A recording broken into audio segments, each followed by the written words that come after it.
দেশে গণতন্ত্রের নিরবিচ্ছিন্ন পদযাত্রা পদে পদে বাধাপ্রাপ্ত হচ্ছে বলে মন্তব্য করেছেন বিএনপি চেয়ারপারসন বেগম খালেদা জিয়া।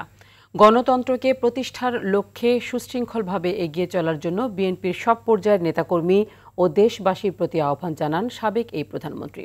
বিস্তারিত থাকছে মাইদুর রহমান রুবেলের রিপোর্টে। বিএনপির প্রতিষ্ঠাতা ও সাবেক রাষ্ট্রপতি জিয়াউর রহমানের ৪৪তম শাহাদাত বার্ষিকী উপলক্ষে ইঞ্জিনিয়ার ইনস্টিটিউটে এই আলোচনা সভার আয়োজন করে বিএনপি।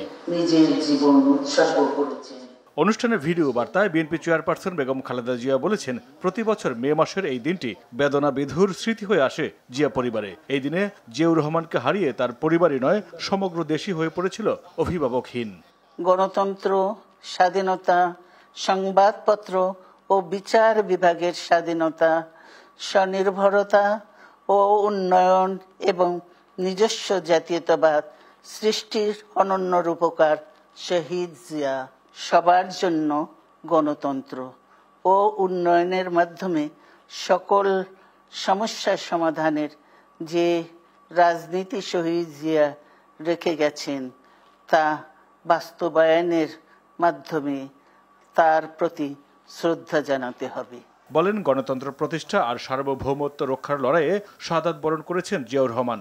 সেই গণতন্ত্রের যাত্রা এখনো বাধাগ্রস্ত হচ্ছে পদে পদে। শিগগিরই বাংলাদেশে গণতন্ত্র পুনঃপ্রতিষ্ঠিত হবে বলে আশা তার। যে গণতন্ত্র প্রতিষ্ঠা আর সার্বভৌমত্ব রক্ষার লড়াইয়ে তিনি শাহাদাত বরণ করেছেন, সেই গণতন্ত্র নিরবচ্ছিন্ন যাত্রা আজও বাধাগ্রস্ত হচ্ছে প্রতি পদে পদে। খুব শীঘ্রই আমরা বাংলাদেশকে গণতন্ত্রে পুনঃপ্রতিষ্ঠিত দেখতে পাব। এই হোক শহীদ জিয়ার শাহাদাত বার্ষিকীতে আমাদের অঙ্গীকার। খালেদা জিয়া বলেন, সবার জন্য গণতন্ত্র এবং উন্নয়নের মাধ্যমে সব সমস্যার সমাধান সম্ভব। দেশবাসীর প্রতি আহ্বান জানাচ্ছি। মাইদুর রহমান রুবেল, RTV, ঢাকা।